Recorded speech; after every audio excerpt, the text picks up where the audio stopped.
Hello and welcome to your Newsmax Now update. I'm Kathleen Walter. Syria has finally relented and allowed UN inspectors to visit the site of an alleged chemical weapons attack. UN inspectors in Syria moved through Damascus this morning to investigate claims of a chemical weapons attack. Snipers fired at the lead vehicle in the convoy.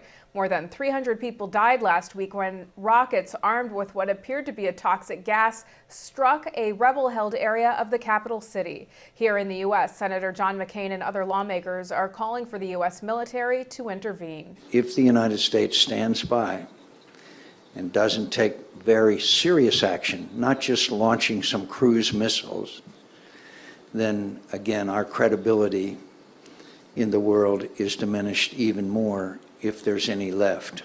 The White House is said to be considering various military options if it is confirmed the Syrian government authorized the attack. The wildfire near the Yosemite National Forest in California is still burning out of control. The rim fire has grown to almost 144,000 acres and is only 7% contained. More than 3,400 firefighters are battling to put in some containment lines. These firefighters are amazing and that they'll keep us protected. Pretty impressive. It looks like they're a really coordinated effort, and it's kind of comforting to see. Same rate, a little scary. Knowing exactly where it's going to go with the wind is a little unpredictable. The blaze is so large it can be seen from space, and the smoke has drifted all the way from California to Reno, Nevada. A rodeo clown whose controversial Missouri State Fair antics went viral after wearing a President Barack Obama mask is speaking out. Tuffy Gessling has apologized, but he says President Obama was treated no differently than other presidents who were mocked in past acts. This clown bit has been around for generations, and I didn't think anything more of it than what we've done 15 years ago, 10 years ago, 5 years ago, when we've done it with Bush and Clinton and Ronald Reagan. The Missouri State Fair today announced that it permanently banned the rodeo clown. And the first woman to become a member of the New York Stock Exchange has died. Muriel Siebert bought a seat on the male-dominated exchange in December of 1967. She founded her own brokerage firm and was the first woman superintendent of banking for the state of New York. Muriel Siebert died this weekend from cancer at a New York hospital. She was 80 years old. Here's what's next on Newsmax Now. Texas is fighting back against Eric Holder on voting rights. Texas Attorney General Greg Abbott explains. Plus, a U.S. Army sergeant today receives the Medal of Honor. His heroic acts coming up.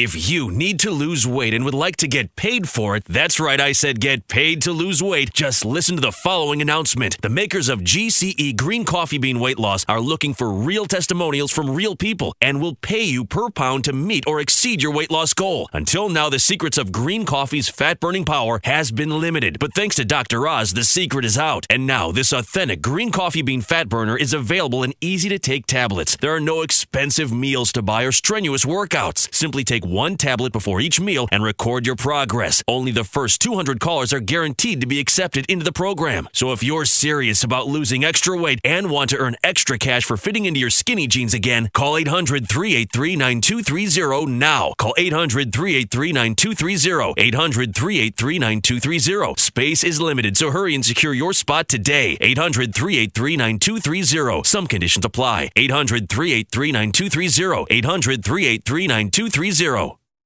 In 2013, half of your friends, family, and neighbors may lose their jobs, and you may be forced to watch helplessly as you are robbed of 90% of your life savings, all while your home's value is eradicated. Controversial economist Robert Wiedemer believes we will soon stare down a secret crisis that will rival the Great Depression. It was Wiedemer's 2005 book, America's Bubble Economy, that warned of coming meltdowns in our housing and stock markets. Washington did not heed his call, and folks on Main Street lost $50 trillion from the recession. His New York Times best-selling book, Aftershock, predicted our federal debt and dollar would be the next bubbles to burst. And now Robert Wiedemer has released a startling video with shocking evidence the powers that be have tried to ban. But that hasn't stopped 50 million people from getting the truth. Join us at Aftershock2013.com. Aftershock2013.com. Attention hip implant patients. Are you in constant pain? Have you received a letter from your doctor about your implant? Have you had or need a revision surgery? Do you have high levels of metal, chromium, or cobalt in your blood?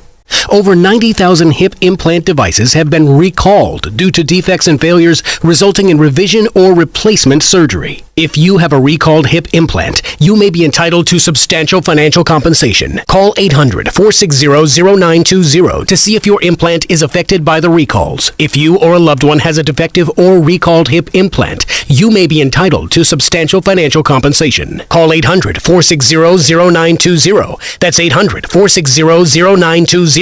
Protect your legal rights today. Call 800-460-0920. This is an advertisement, not valid in all states. Paid non-attorney spokesperson. iLawsuit.com is an advertising group that represents lawyers advertising their services and is a free matching service for consumers. It is not a law firm or lawyer referral service. And welcome back. Don't mess with Texas. That's according to Texas Attorney General Greg Abbott, who says he's prepared for a fight after Attorney General Eric Holder slapped the Lone Star State with a lawsuit over voter ID laws. So this is something that's very dangerously real, something that must be stopped. We're using every tool to try to stop voter fraud, and the Obama administration is trying to use every tool to prevent us from stopping voter fraud. President Obama today awarding the Medal of Honor to Staff Sergeant Ty Carter at the White House. Carter is being honored for his actions during the Battle of Camp Dash, where more than 300 Taliban fighters attacked an army outpost. Clint Romeshay was also awarded the Medal of Honor for his actions during the same battle. And to see more of our exclusive interviews and content, stay with Newsmax.com. This has been your Newsmax Now update for August 26th. I'm Kathleen Walter. Now, here's the Steve Malzberg Show in New York.